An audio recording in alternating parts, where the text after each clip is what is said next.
witches, so we are kicking off the final week of this project and I'm floored. So thank you guys so much for sticking with me this long. I do have some patron shout outs. Also, it is snowing and that is very exciting, so you better believe I have a jar out collecting snow right now. I forgot to do patron shout outs last week because I was a little bit scatterbrained with like the upcoming holidays and getting ready for Yule and everything, so I'm gonna do that today. So a super huge thank you to Faye, Renee, Angela, Vanilla, Jerica, and Taylor. Thank you so much for joining my Patreon. Like, it really is just a blessing. Just a super huge thank you again for supporting me and allowing me to follow my dreams, and I'm really excited to be working with you guys even further and closely in 2022. Today I wanted to talk about some of the mistakes I've made during my practice. I actually filmed a podcast episode with the Witch Wednesdays podcast kind of about this, but I wanted to kind of go into a little bit more detail in my own video and kind of talk about some things that I've done that maybe weren't the best advised, but things that happened that I did. And I wanted to talk about that a little bit more and how maybe you can avoid that. This is kind of geared more towards like beginner practitioners, but I think that every step of the way on your journey through witchcraft, you are able to make mistakes. But the important thing is not to like dwell on your mistakes, but to learn and grow from them. One of the things that I see a lot online is that, you know, I see people, oh my gosh, is it okay if I use this? Is it okay if I use this? But what if I do this? Oh my gosh. And they get really like sucked into the validity of things, which is a-okay. But I really encourage you guys to try things without like corresponding and checking a bunch of different stuff. Obviously, do your research and look at correspondence charts. I do all the time, that's not what I'm saying, but relying on someone to say like, yes, you absolutely can, like for every single thing that you do in your craft can be really like stressful, it seems like, and I hope you guys feel enough freedom and ability to try things. And it's okay if you mess up or do something.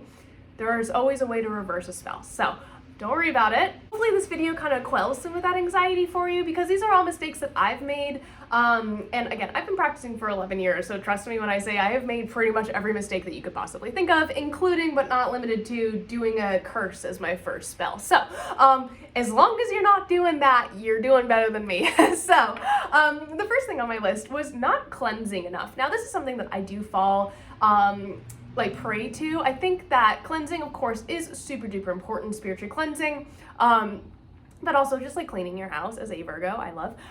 But for me, one way that I combated this, because I would always forget and be like, why do I feel so ugh? And then by that time, I could cleanse, but I shouldn't have had to do such a big cleansing, if that makes sense. So to save yourself a little bit of grief, consider timing your cleansing ceremonies or rituals, whatever you do, your practice.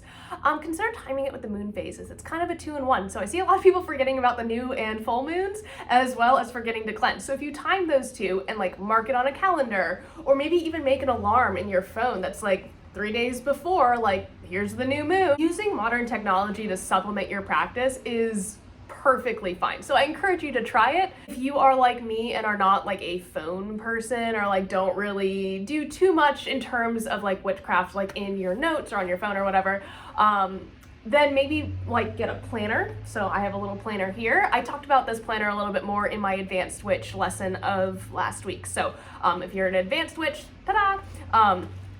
But a lot of like witchy planners and stuff, and you can just get a regular planner, it doesn't have to be anything fancy. A lot of witchy planners already have the moon phases in there, so you can just go ahead and go in and be like, all right, here's the day that I'm cleansing, here is the day, or just set a day to do it, like every Monday. So I know that seems like very elementary, but it's something that I struggled with for a very long time until I just was like, all right, we're just gonna start a schedule and do this. Okay, the next thing on my list I see a lot, and I have definitely done on accident, but that is not making enough time for your deities. And before anyone gets on me, I don't think that your practice with your deities has to look any sort of way. It does not have to look exactly like mine. You don't have to do a daily practice if you don't want to, but I am definitely the kind of person who does want to. So again, this is just kind of like a time management thing for me. For me, when I have been kind of away from my deities, if I haven't been practicing as frequently as I want, I usually go out of my way to make a really big offering for all of them, for each of them, as just like a reminder to myself and a memento and a sign of respect. And it also, at the same time, by gathering those materials and intentionally working that way in honor of my deities, it then in turn makes me want to do deity work more. So it's kind of like a helping, I don't know, it just helps.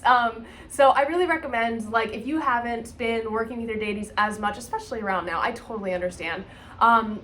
Just take some time, maybe this week, to dust off your altar, light their candles, light some incense for them, maybe find some objects in nature that you can give as an offering to them, maybe prepare a meal, something like that, just to like get back into the rhythm of things. And I think that's really kind of around this time of year, like right now, like after the major holidays and stuff. Just getting back into the rhythm of things. It's something that we're going to be focusing on a lot next month as I continue to make videos. And I think it's really important to do. So just making an offering and just like making an effort moving forward. So there have been times where like I haven't worked with my deities super intently for like a while. You know what I mean? Like, especially when I was in college, like it wasn't like I had an altar. So finding the time to devote to my deities in the way that I wanted definitely looked different than it does today. And that's okay. It's just the way my practice evolved. And I hope that that can be encouraging to you. And I hope no one is discouraged or think that their deities are going to turn on them if they aren't as, you know, prolific in their workings as they would like to be. Does that make sense? I hope that makes sense. Anyways, moving right along, the next thing on my list is being overly concerned with signs. Okay, moving right along, the next thing on my list is being overly concerned with signs, which is something that I think we all kind of fall into the trap of, especially when something new is happening in our practice, right? So my biggest piece of advice is just to like take a deep breath, remove yourself from the situation, and look at things as objectively as possible, which is really difficult in a metaphysical space when you're like thinking about things on a metaphysical plane or in terms of like witchcraft. It can be really hard to remain objective and kind of scientific about it. But like removing yourself from the situation, maybe not even interacting with those like thoughts, and letting things organically come up for you is one of the best things that I can recommend. But I see people like fixating on like, oh, this feather fell down in front of my feet. And I'm like, okay, yes, or like, yeah, it could be a sign, sure, but were you also fluffing pillows at the same time? Like, do you know what I mean? So just like taking things within the context of like the sign that you are getting. If there is another mundane source or possibility, I tend to go with that one over the magical, but that's just advice. There's nothing wrong with looking for signs or being open to receiving things from deities, from entities, from ancestors, from whichever guides that are reaching out to you. There's nothing wrong with that, don't get me wrong, but sometimes when you get really focused on it, it's hard to see the bigger picture and you might be missing something as well. So just some advice. And I've done it too, don't worry. All of these things are things that are like I've done. Next on my list is not taking any mundane action. So as we know and as we've talked about this year, for an intention to manifest, you actually have to do the work as well, like in the real world. Like I can't just like wave a wand and magically expect to have $1 million in my bank account, which would be nice. But if I don't put the work in, there's no amount of like wishing and in like manifesting that I can do just sitting in my apartment alone, not connecting with people or not putting in the work to, you know, get classes started in my area and become a teacher or whatever it is. You know what I mean? Like, and there needs to be legwork involved with your magic as well. So candle spells are great. Herbal sachets are great, but there is some legwork and some other work that you need to do if you are manifesting something for your life. So, yeah. Next thing on my list is believing that I need to follow a specific path to be a witch. Now, this really applies specifically to people really in the beginning, I feel like. And for me, when I was like 13 years old learning about this, Silver Ravenwolf was a huge influence on me, and I really thought like she was like preaching gospel, basically. Not to be like funny about that, but legitimately, like I took everything that she wrote because I was 13 and I didn't know any better, as something that I needed to do in my life. And when I found out that you didn't have to be a Wiccan in order to practice witchcraft, that really changed my perspective on things. So just because I say something, or just because another practitioner says like, oh, this is a thing, you know, it may not necessarily apply to you. It makes sense, like there are different technicalities, I feel like, for things. So just because like you find this really great witchcraft book and you like pretty much everything about it, but you don't like a couple things, you can still use the things that you do like and apply those to your practice, but the things that don't apply to you, it is okay to kind of like ignore. Does that make sense? Like, for one of the biggest, I think, examples is the Wiccan Rede, or the Law of Three, which is like, any harm none, do what thou will, or if you put out bad intention, you'll get bad intention back 3 times. Does that make sense?